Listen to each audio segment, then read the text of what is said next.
Okay, thanks to invite me to this conference. A lot of fun. Who values democracy? So what does this paper do? It documents a dividend yield increase around periods of democratization. So you have seen this picture.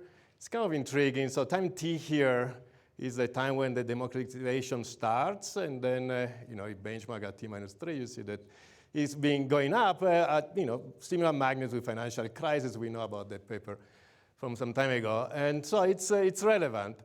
And one of the things that the paper is trying to convince us is, the empirical analysis try to argue that this higher dividend yield is not due to cash flow falling after democratization, but rather by a higher risk premium that materialize around there. And the higher risk premium is due to redistribution risk. That's essentially what the paper does. Using a massive amount of data, I have to give it to the author, to Max. It's amazing what he collected together. In addition, it provides a regime shift model with endogenous regime choice, that thing that he tried to show at the very end, to justify the channel, to see whether magnitudes are reasonable, etc. So it's a very well all-arounded paper on that. So my discussion, well, it's a tall order to say something new here, given the number of discussants that already discussed this paper. Including me. I'm actually up there. So at this point, Lubos is there too. So, and so I have to apologize to the ones that already seen my discussion, because the correlation is going to be incredibly high. What can we do? I can't really come up. I'm glad to read that Max actually took some of my comments into account, so I delete those comments. But what can we do? For your benefit, I wanted to spend a couple of minutes on what are democratization in the paper, mostly because there is, two things that he does to convince us about the impact of democratization on asset prices. But the first one is these episodes of regime transformation, ERT. So how does that work? Well, there is this group of people, varieties of democracy, that surveys thousands of country-level experts. I went to their website. You can read it. It's public up there. And they come up with this thing here. I'm going to show you an example in the next slide. Electoral democracy index. This is a continuous index that goes from 0 to 1. 1 is a full democracy. 0, it's pretty bad. And then ERT, what we are going to use, or he's going to use, is these episodes that are determined by large changes in this index. When the index changes a lot, then something is happening. Okay, there is a big change in democratization. Those are the numbers that are used. And this is coming from one of those VDEM reports.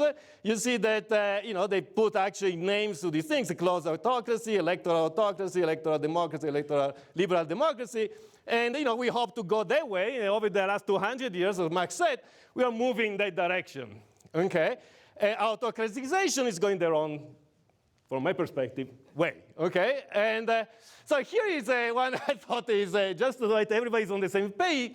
Let's look at United States. At least we know there is, you can go, they are public, okay? So you go in Our World in Data, and you find all the indices already collected there. You just select the country. It's actually relatively simple now. So according to the Electoral Democracy Index, you see this is a continuous variable. It goes up over time. And notice the timestamp starting in 1789. So it goes back quite some time, all the way to 2022. And those are the democratizations that are in the paper. The top is being taken by the appendix of Max. And you see the bars here when the beginning and the end of the various events are occurring. Okay? Then there is that. Whoops, the index went down. Okay, that's interesting to see, and we'll leave it at there. Now, worries of autocratization in recent news. If you just looked recently, in the Financial Times, this is just less than a month ago. Can democracy survive 2024? A historic number of elections will take place this year, but autocracy is spreading, and young people are rejecting the status quo. So if you go back to the question of the paper, who values democracy? Not the young people, apparently, according to this article.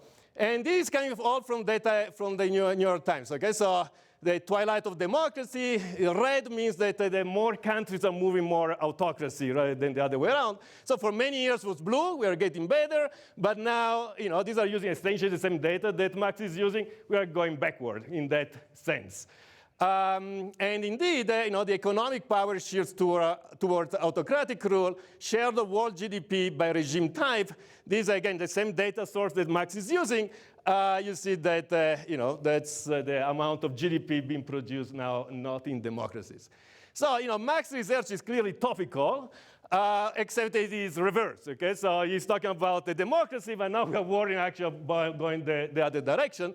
Now, fortunately, he has already done the research, and we know that autocratization starts with no impact much on risk premium according to the interpretation of the paper, so no worry about that from the financial perspective according to this.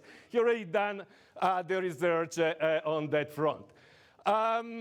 Now, going back to the data, just to see what are when this democratization occurs, the paper is really, again, a lot of data in there, but I don't know who is talking about. And so you see, I put here from his table, I just compiled this, and you see Europe is essentially what he's been talking about from 59 to 63. There you see all the European countries that moved into democratization, and then later, the Asian and the Africa up here, and Latin America, some here up in there. Look at these are the numbers. So it comes in waves, and by region. It's pretty clear. And the length of democratization, if you look at those numbers, is this is the distribution. I just wrote it down. Now you have two outliers here, Netherlands and Norway, with 56 years. Again, these are computed from changes in the index. And so when there is a rule, sometimes these index doesn't change for 50 years, and so it keeps going up slowly, so that's what I meant. And therefore, it looks like Norway took 53 years to democratize. And that's one of the issues, that these indexes, at the end of the day, how big the changes to be to decide the democratization start is a choice variable. How big do we want to make it? And so different authors, different vintages of the paper, of the data, give you different start and end dates of the democratization. So here are some, big outliers. So these are two different papers, and then, that's the paper by Max. And you see that, for instance, Norway, that the outlier I showed you before, a little bit all over the place. So here could be 1945, 1948, or 1946, 1998. There is not a typo. It's actually how long it gets. And it's kind of suspicious. Not suspicious, that's the wrong way. It's strange. Let's put it this way. And so Max uses the longer sample. Netherlands, the same thing. They could be 45 to 49 or 46 to 1980. It's pretty different, And again, Max uses one of these two. Even in the United States, it keeps going up after the Second World War. Could be 66, 81, 58, 81, 70, 77. I don't know. It's all over the place. Because again, it's a rule on how much it changes that index. So depending on the rule. Now, Max uses a specific rule, applies everywhere, and so it's consistent across things. Moreover, it does a ton of robustness checks to check whether these things matter if they don't. Okay, so but these are weird indices, just to say in this sense. But I'm pretty convinced by the results, so it's nothing to worry about there. And the second thing that I mentioned is this timing. Again, democratization. This is the index going up. This is a case that he has in the appendix, and you see what happens. So the red line is the dividend yield. It goes up during the democratization period from 1917 to 1930, because it is this 24, and the 7-day index went up. Okay, so dividend yield go up when democratization period. That's essentially the story. That's great, but that's not the test that he's conducting. The test is different. The test says, well, we test whether the dividend yield increased before the start of the democratization, so it's earlier. Okay, so that's the regression. So the way to think about it is dividend yield increases over here, and democratization period is right after. Okay, so that's the actual thing that he actually is testing, which makes a ton of sense to me. That's exactly what I would do, not the other thing in the case study. Why? Because right before the democratization, that's where there is going to be upheaval, moreover, democratization is endogenous, so the data is coming after a lot of things happen. So the first election of the women, or end of apartheid. Of course, before the end of the apartheid, a lot of things happen, which increase the risk premium, you would think. And so such events were likely preceded by social unrest, higher political uncertainty, prices go down, and dividend yield go up. And But in many cases, it's not. And again, now he has done a ton of robustness checks on that. So it's, again, convinced by the event, but there is a little bit of uncertainty on exactly what this means. And then about redistribution risk, again, I made this comment before. Now he did some other additional tests, but there isn't a direct link, if you read the paper, between the ex-ante probability of redistribution later and the change in the dividend yield today. Okay, so this suggested evidence like the elite democratization we talked about, or the fact that the dividend yield increases more in a higher democratic civil society group activity. But the probability and the change, they are not completely linked together. And that's where the model comes in, and the model is supposed to bridge the gap.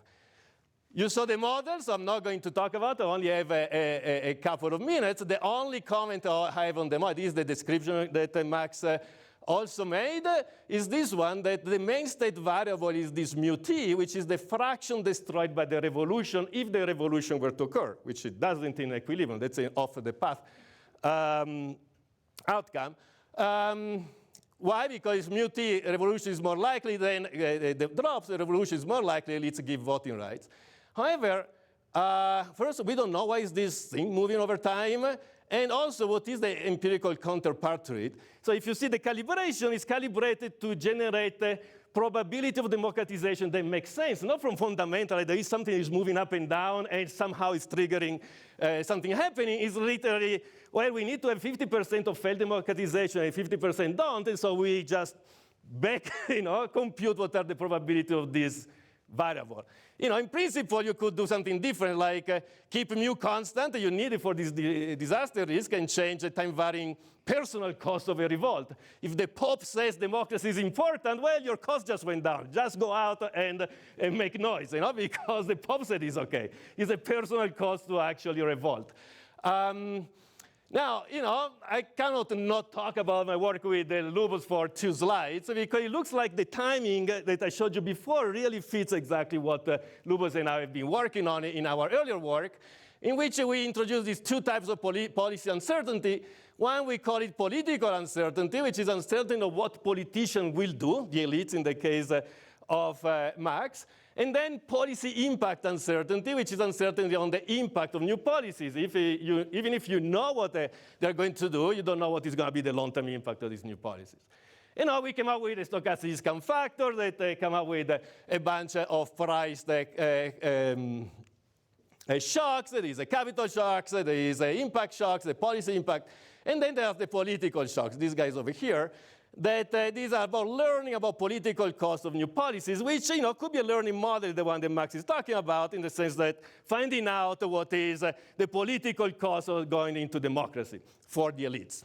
Okay, and this is coming from one of our other presentations. You have to do much because the timing is the same, in the sense that before time tau over here, which is when democratization may occur, well, you may be learning about political cost of democratization. There is an information flow of events, there is uncertainty, there is a social unrest, there is a bunch of other stuff happening.